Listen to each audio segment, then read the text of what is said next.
Okay, so thank you all for being here. So this is joint work with Frédéric Dupuis at Lauria, Serge Fer at CWI Amsterdam, and my supervisor and I, Louis Salvay, at Université de Montréal. So I'm going to talk about mixed state certification. So first, I'm going to introduce what the topic is. So certification is the following task.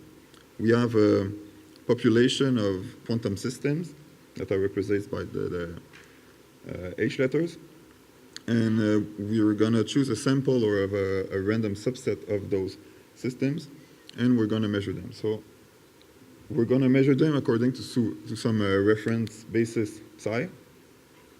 And what we would expect is that if we observe psi in every of the green positions, then the rest of the positions is essentially psi also. And this is something that has been proven by Boumen and Fer in 2010. So if we do indeed measure phi for every position in the sample, then the rest of the positions, most of the remaining positions are in the states phi also. Sorry. But the result applies only to pure states. So we ask ourselves, what happens if we want to measure according to some, we want to sample or certify according to some mixed reference state. And so what I mean here, what I call certification, so this is analogous to sampling, where we just pick a sample, observe an error rate, and we expect that the same error rate is in the unsampled position. So what I mean here by certification is that the observed error rate is always 0. So we always expect to measure psi in every position.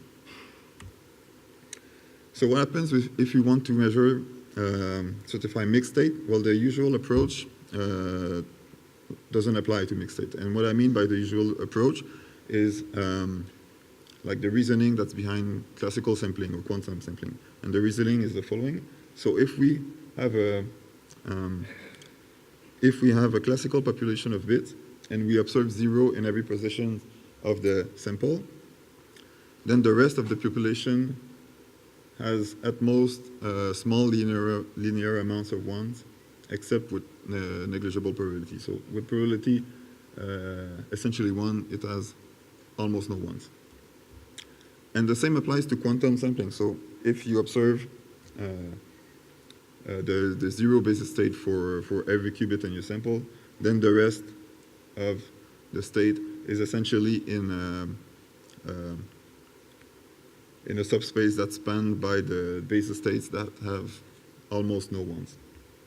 But if you want to sample or certify a mixed state, then the same doesn't hold, because for some mixed state, there is no, like for example, if you want to sample the identity over 2, there is no subspace that corresponds to the good states, because your states span the whole Hilbert space. So from this follows the following observation, is that there is no local measurement that leads to a discrete error measure for sampling mixed states. And since we wish for a discrete notion of errors, we're going to go to a non-local measurement to certify. So we're going to do a certification protocol where, as in the case of sampling, we assume that our quantum population is prepared by an adversary. So now we're going to verify that the state is in some mixed state phi, by getting access to the purifying register, so by getting access to the adversary that has prepared those states. So we're going to define a game between a verifier that wants to certify that the state is close to phi tensor n, and some prover that will be the adversary that wants to fool the verifier into thinking he has the right state even though he does not. So we're going to do a protocol that plays this game. So first the prover prepares purifications of the reference state and sends them to the verifier.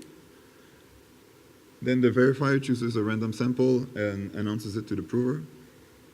The prover will send the purifying registers to the verifier for every position in the sample, and the verifier will measure in the by projecting onto the purification. Right? And if there are no errors, the verifier accepts, otherwise he rejects. Right?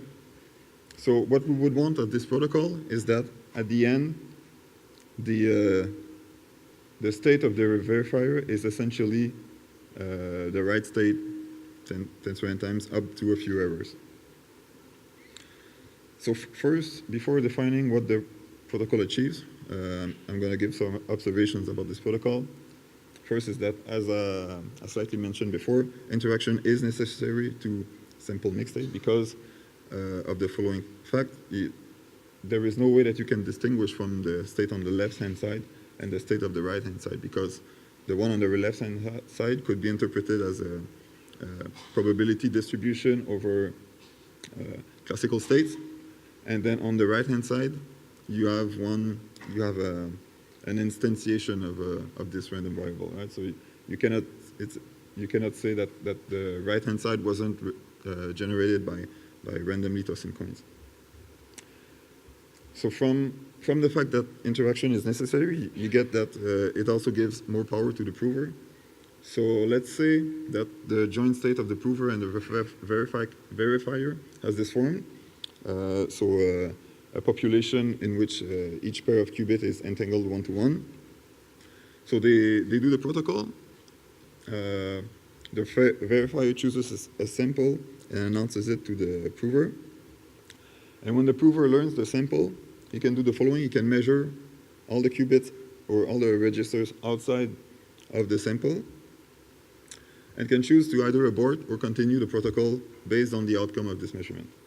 And so this is what we call post-selection, because the prover can choose a measurement outcome and always ensure that this measurement outcome happens by either aborting or continuing the protocol. So this yields some kind of attack that are in this case this is an extreme example in which the prover prepares EPR pairs and measures each of the positions outside of the sample in the computational basis and continues only if the result is 0 for each of these measurements, right? So since the protocol only goes to the end if the measurement has the right outcome, then the resulting state will always be 0 on the verifier side. Now, of course, this attack only has a negligible probability of being successful, but this shows that we have to be careful when we want to define what the protocol achieves. So what can the prover do more generally?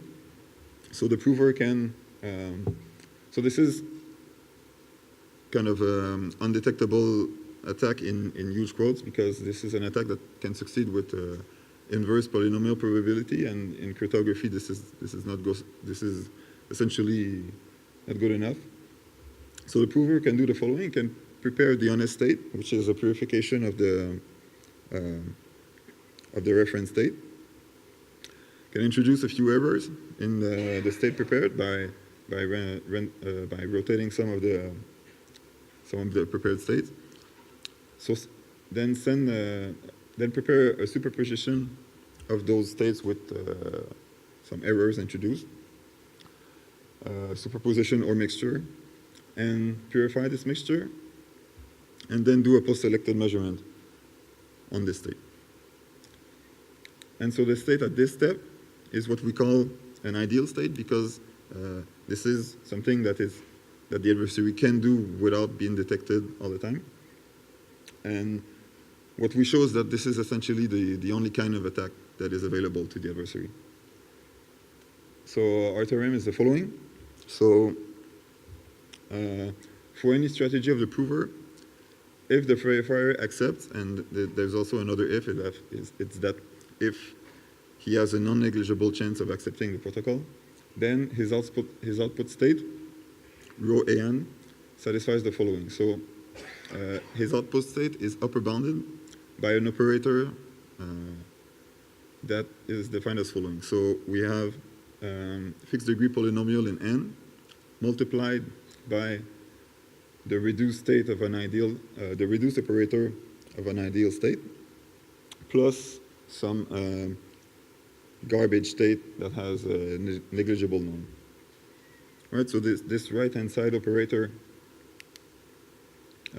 is not normalized, but the left-hand side is. And what this is useful for is if you want to plug your output of the certification protocol into further cryptographic protocols, then you can easily use that theorem to show the following, is that if you have some bad outcome of this further protocol, and this bad outcome has negligible probability on this reduced operator of an ideal state, then this bad outcome also essentially has negligible probability on the output of the protocol. And I'm going to show at the end of the talk an implication of this corollary to cryptography. Right?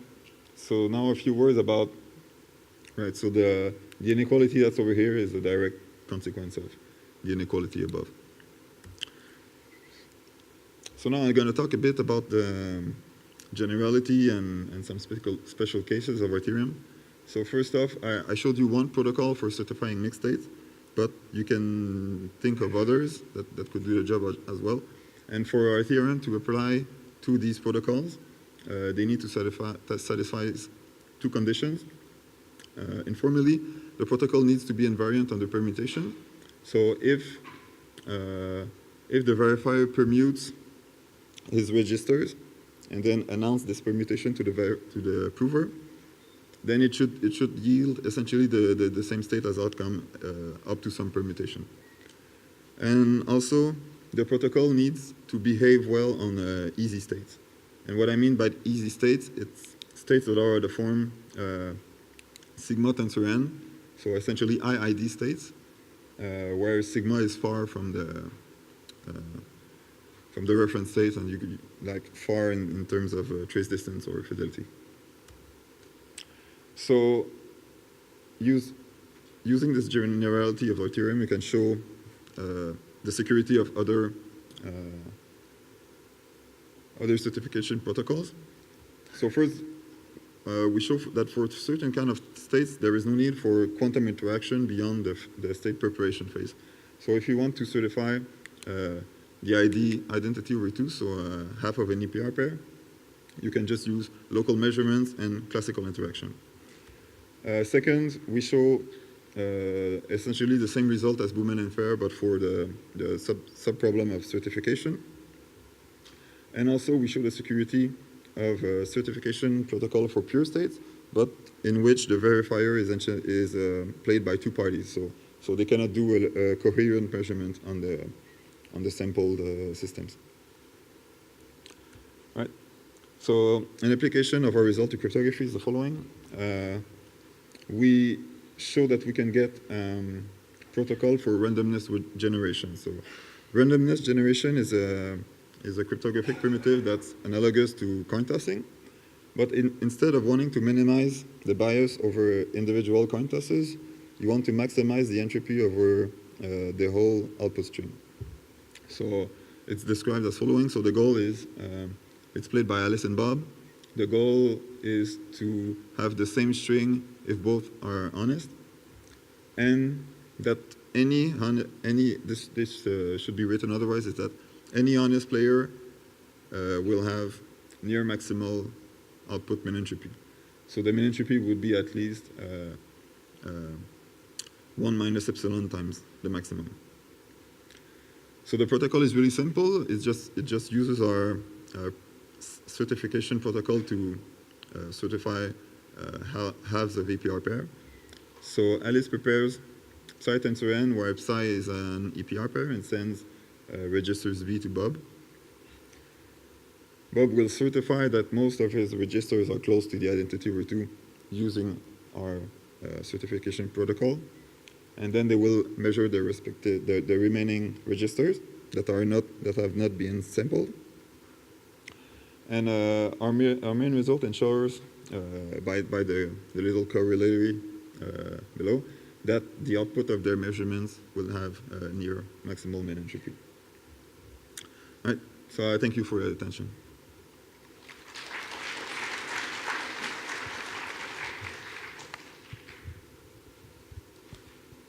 Okay, thank you. We have time for a few questions.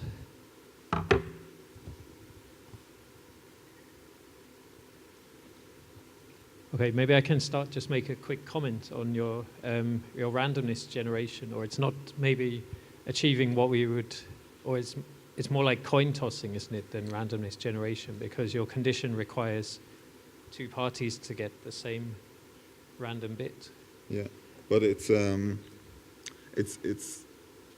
not, it's analogous to coin tossing, but it's not exactly the same task, because